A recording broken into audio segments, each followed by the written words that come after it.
So the first part, bottom part, is done for the little tank, Yeah. and we're gonna put the big one on top of here. So the stand is done, and then there's that tan. So now the first one is snugly in there. You know, you might need a little bit of like water and stuff. I have no idea what this is. They originally told me that this was a tiger shark. Turns out it is not a freshwater tiger shark, and it looks like some type of catfish. But I have no idea what it is because it looks kind of like a really pretty channel catfish. You're not gonna be able to do that in the future, so learn how to do it now. My little sister's putting the water from the other tank in here, so it has a little bit of established water. But really, we just took it from it before. Still. Yeah. 20-gallon long tank with whatever the heck this is. She named it Connor, too, for some reason. What are you, little fish? What the heck are you?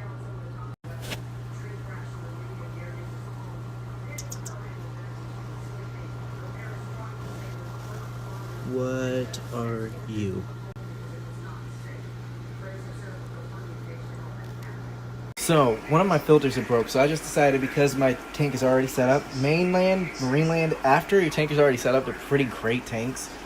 Again, you should remove the active carbon. But now I'm just planning in my Piranha tank, you know, deciding where to go.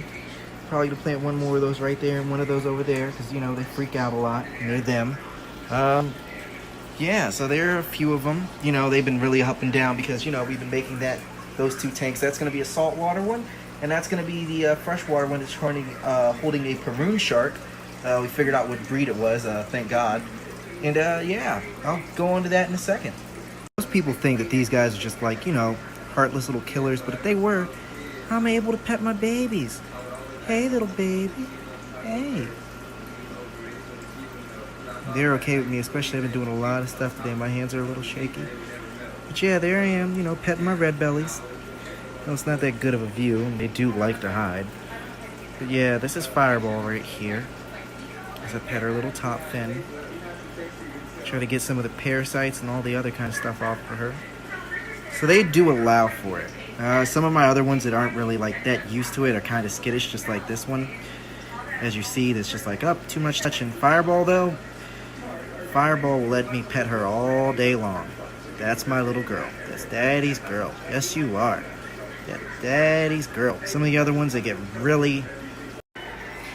So, I didn't get that. Fireball, let me hold your tail again. Let Daddy hold your tail. Good girl. Fireball is more acclimated to me actually touching her and petting her because I've been doing it for a while. Some of the fish that you get, they might be more inclined to it. Especially when they're babies, if you get them used to it. Some of them will just show you, like, positive little features and stuff for you to do it. Trying to get a good view of me petting my little red belly. This is my little Fireball, trying to get some parasites and stuff off my little baby.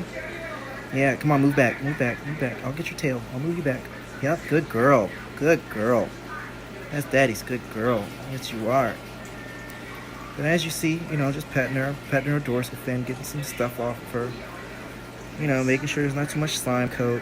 But yeah, that's just me petting my little red belly. Hope you guys can get a good view. Yeah, she's pretty, Fireball's pretty calm. In the sense that Fireball and me have done this since, like, first really got her. She kind of warmed up to me and kind of realized, like, Daddy's not here to hurt her. So I can just keep going on my little red belly, get some stuff off of her, get stuff off both sides. Yep, turn, let me get that side. Yep, and you left. So, got the big tank right over there with the Piranha in it, and this is my saltwater tank set up. So I still have to put a little bit of stuff in it. You know, I don't really technically need this, but I'm putting that in. This is going to be pretty good, and this is going to be really essential because you need to have the nitrates and other thing out, well, nitrifying bacteria and other stuff in it to actually set up the tank so it doesn't have that fresh tank syndrome.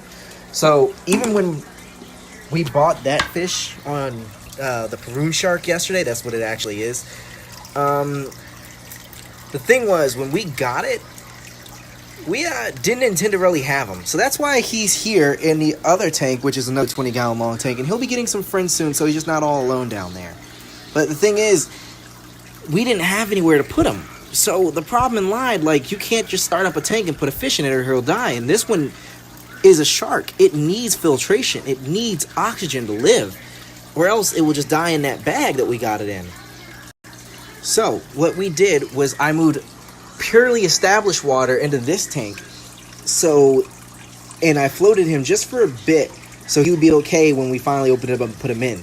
But he had established water already from that tank before we started putting new tank water into here. The reason why was when we put the fresh water in, it was basically just like giving it a water change. But he had somewhere that he could be without just completely going like, oh, this is too fresh. And it would have been very bad for his life and he would have died.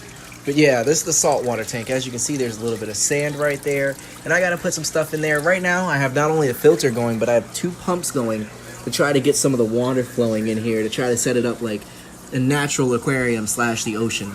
So whenever you're making a saltwater aquarium, you're essentially trying to replicate what the ocean does.